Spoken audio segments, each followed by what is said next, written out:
দেব বনাম হিরণ, দুই তারকার রাজনৈতিক লড়াই ঘাটাল লোকসভায়। 2024 লোকসভা নির্বাচনে ঘাটাল লোকসভা কেন্দ্র থেকে তৃণমূল কংগ্রেসের প্রার্থী হয়েছে দুবারের ঘাটালের সাংসদ তথা অভিনেতা দীপক অধিকারী ওরফে দেব।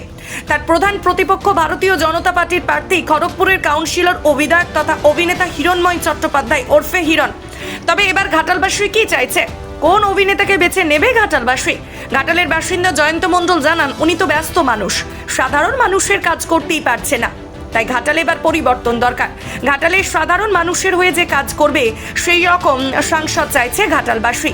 পাশাপাশি ঘাটাল মাস্টার প্ল্যান রূপায়ণের কথাও জানান তিনি। পাশাপাশি বেকার যুবক যুবতীদের হাতে কাজ এনে দেবে এমন সরকার হওয়াও দরকার বলে জানান তিনি।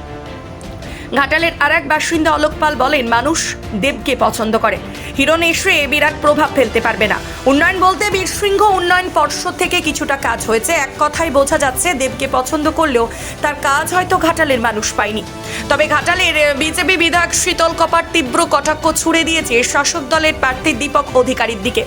তিনি বলেন, মুখ্যমন্ত্রীকে সঙ্গে নিয়ে শুধু খিচমেরি ফটো করলেই ঘাটালের মাস্টার প্ল্যান রূপায়িত হয় না, কোনো উন্নয়নই হয়নি ঘাটালে। ঘাটালের প্রধান ইস্যু বন্যা থেকে মানুষকে রক্ষা করা। মাস্টার প্ল্যান রূপায়ণ করতে গেলে তার বাস্তব প্ল্যানিং থাকা উচিত। সেই সঙ্গে শীতল কপাট আরও বলেন, ঘাটাল লোকসভা এলাকায় দাসপুরের বেশিরভাগ মানুষ স্বর্ণকার, তাই এখানে কুটির শিল্প গড়ে তোলা যেতে পারে। আগামী দিনে বিজেপি সরকার হলে আমরা তা করে দেখাবো। সেই সঙ্গে কৃষি প্রধান এলাকা হওয়ায় চাষিদের জন্য কোল্ড স্টোরেজের ব্যবস্থা করার কথাও বলেন। সেই সঙ্গে ঘাটালে রেলপথ গড়ে তোলা হবে। ঘাটালে রেলপথ করার জন্য কেন্দ্রকে জানানো হয়েছে। কেন্দ্রীয় মন্ত্রী পরিষদ করে তা বাস্তবে রূপায়ণের কথা ভেবেছেন বলেও জানান শীতল কপাট। তবে এসবকে একেবারেই পাত্তা দিতে নারাজ ঘাটালের তৃণমূলের যুব সভাপতি সৌরভ চক্রবর্তী। তিনি বলেন, সারা বছর ধরে যেভাবে আমরা মানুষের পাশে থেকে এসেছি, মানবিক সরকারের উন্নয়ন প্রতিটি মানুষের কাছে পৌঁছে দিয়েছি, তাতে করে আমরা নিশ্চিত সাধারণ মানুষ উন্নয়নের নিরিখেই ভোট দেবেন। তিনি আরও বলেন, সাংসদ তহবিল থেকে বেশ কিছু স্কুলে পানীয় জলের ব্যবস্থা ও রাস্তায় লাইট লাগানো হয়েছে।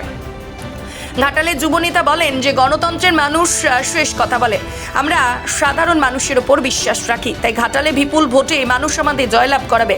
কে দ্বিতীয় তৃতীয় হবে সেটা বিরোধীরা ঠিক করুক।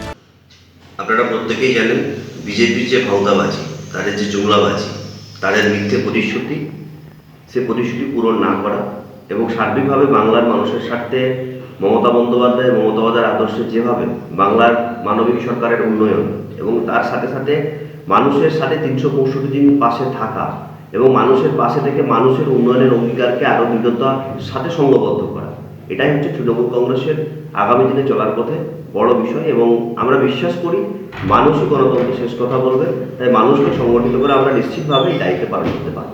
দেখুন, 10 বছরের সাংসদ, এই 12-13 বছরের সরকার তৃণমূল কংগ্রেস, দুটোকে মিলিয়েই আমরা দেখছি যে ঘাটাল লোকসভা যেভাবে উন্নয়ন থেকে বঞ্চিত, সেই জিনিসগুলোই বিশেষ করে যেগুলো থেকে বঞ্চিত সেগুলোই আমরা ঘাটালবাসীর সামনে তুলে ধরার চেষ্টা করেছি, বা ঘাটালবাসীর আবেদন যেগুলো ছিল সেগুলোর উপর আমরা জোর দিয়েছি। নিরীক্ষেই হোক, কারণ সমাজে যেভাবে আমাদের চলছে, রাজনৈতিক দিক থেকে চলছে, যেটা সাধারণ মানুষ প্রচুর প্রেক্ষাপটের দিক থেকে অনেক কিছু করতে পারছে না।